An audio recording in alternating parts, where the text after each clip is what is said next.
Let's now cross over to SABC News anchor, of course, Sakina Kamwendo, my colleague, and reporter Canny Maphanga, both in Pretoria for that commission.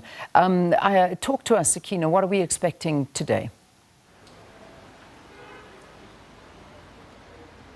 Well, thanks, Leanne. And just picking up where we left off in the first hour with Canny Maphanga and Canny, the former Deputy Police Chief in Ekurhuleni space there, again, giving us some real interesting detail, the granular detail of... I suppose you kind of knew some of the shenanigans, but it is the detail that really makes this all the more shocking, if you were, because, you know, where he talks about his assessment of what was going on, the name of the former City Manager, Dr. Imogen Mashazi, also coming up quite often in terms of what happened, because we heard that last week as well with Mapiyeye also during his testimony, how she seemed to have almost at times have an affinity, but also enabled the sort of things that were going on in the EMPD.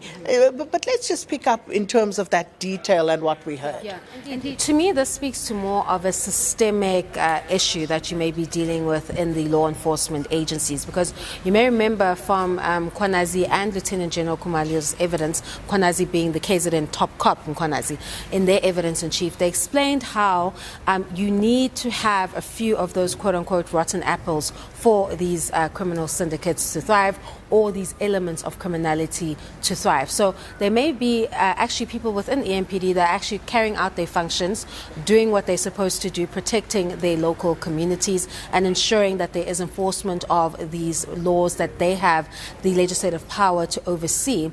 But of course, in the Ekurhuleni Metro Police Department, you're seeing that there came this particular individual allegedly with these rogue elements and was able to get at least the support of key heads within that particular department.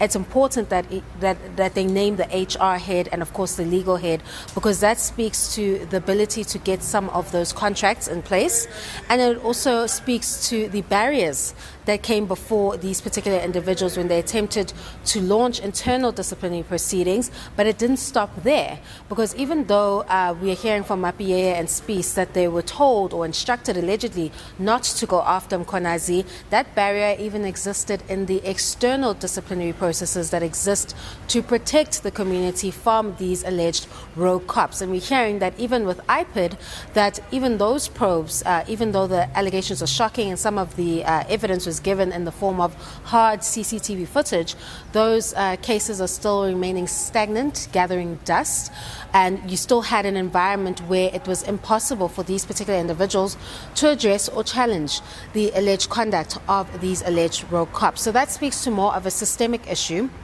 that even where the problem is identified, it's difficult to root it out, because the internal processes didn't work with the Ekurhuleni Metro Police Department. Then the police watchdog as well didn't perform its full function, we're hearing allegedly, in the face of all of this illegality in the Ekurhuleni Metro Police Department.